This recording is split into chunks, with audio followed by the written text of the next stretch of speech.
Assalamualaikum warahmatullahi wabarakatuh. Bertemu lagi dengan channel Petani Maju Official.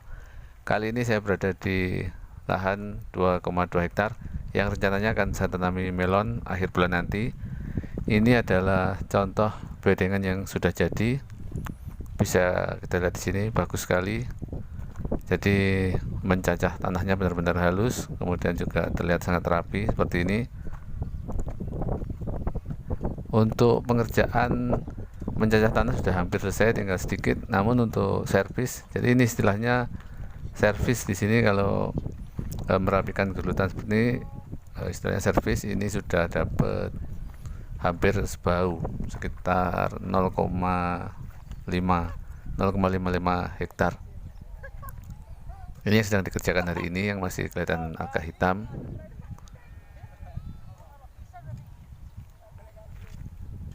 Jadi untuk penjemuran tanahnya benar-benar sangat kering, tanahnya benar-benar kering, kemudian mencacahnya juga benar-benar halus. Ini sangat bagus sekali.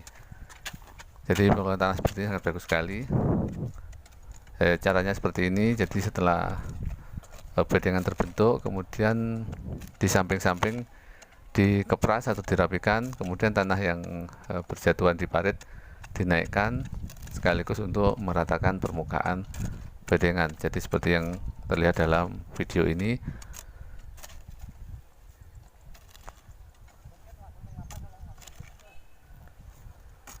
Untuk kapur saya tidak menggunakan, jadi saya jarang sekali menggunakan kapur untuk pengolahan tanah seperti ini. Simple saja. Menurut pengalaman saya, pH tanah di sekitar sini umumnya sudah sesuai dengan yang diinginkan tanaman, dan semua tanaman itu kebutuhan pH-nya sama. Jadi kalau misalnya ditanami padi di lahan ini tumbuhnya bagus, ditanami jagung juga bagus, maka ditanami apapun, entah itu melon, semangka atau cabai, juga pasti bagus. Jadi masalah pH walaupun tidak saya cek, saya sangat yakin kalau pH tanahnya di sini sudah cocok atau sudah sesuai dengan kebutuhan tanaman melon. Namun bagi sahabat-sahabat petani maju yang ingin misalnya selalu menambahkan kapur pertanian, silahkan. Jadi mau ditambahkan kapur atau tidak silahkan. Hanya saja terkadang saya menggunakan kapur jika untuk penanaman kedua. Jadi setelah melon, misalnya di melon lagi, baru saya menggunakan kapur. Namun jarang, karena saya biasanya habis ditanami melon, saya tanami jagung atau biar ada selingan, kemudian saya tanam melonnya berpindah di lahan yang lain, kemudian setelah itu nanti bisa kembali ke tanah ini lagi untuk menanam melon. Jadi tidak terus menerus menanam di satu lahan. Namun juga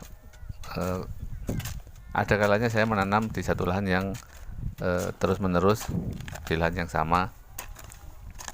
Jadi tidak tentu, bisa pindah-pindah, bisa menetap. Namun kalau menetap biasanya hanya 2 kali, jadi hanya 2 kali tanam, kemudian diganti tanaman lain atau pindah. Jadi kalau sampai 3 kali, 4 kali saya jarang melakukannya.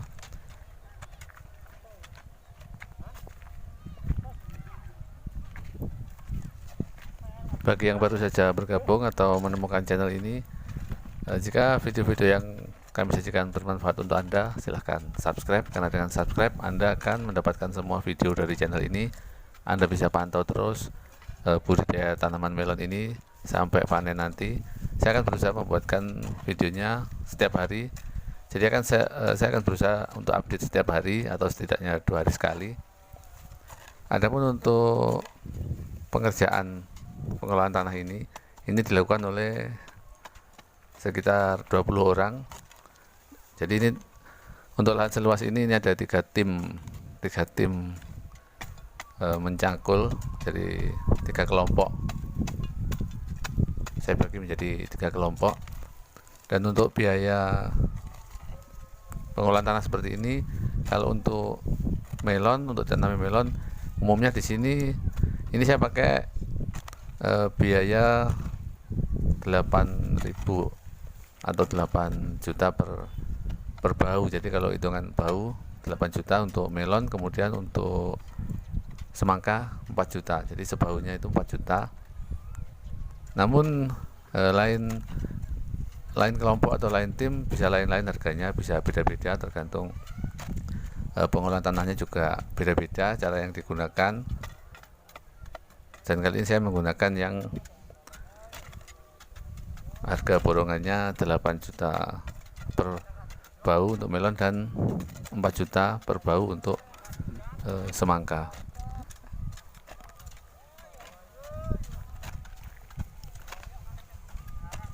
Jika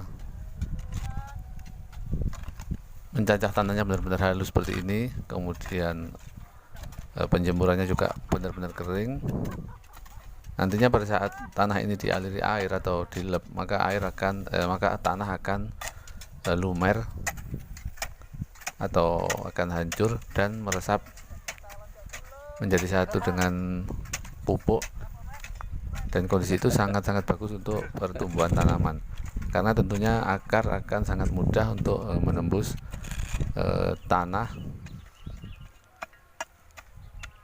dan bisa menjalar ke mana-mana.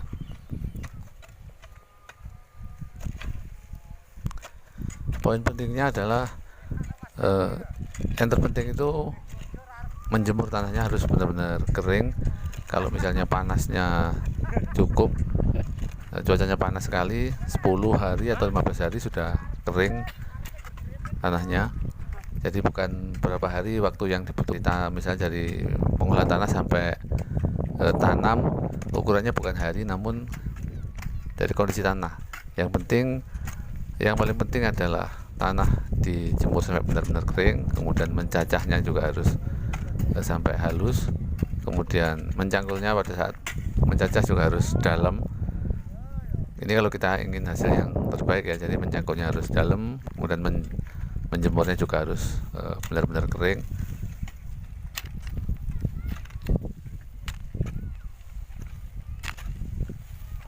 Dan buat teman-teman yang sudah bertanya melalui WhatsApp namun sampai sekarang mungkin belum terbaca atau belum dibalas, mohon maaf sekali. Jadi mohon maaf banget karena yang WA itu banyak, jadi tidak sempat untuk membalas satu persatu. Kalau saya sempatkan untuk membalas setiap WA satu persatu, maka saya tidak sempat untuk membuat video atau update video seperti ini. Jadi mohon maaf sekali. Namun perlu saya tegaskan sekali lagi bahwasanya sebenarnya apa yang Anda tanyakan itu semua sudah pernah saya jelaskan di dalam video-video yang saya sajikan.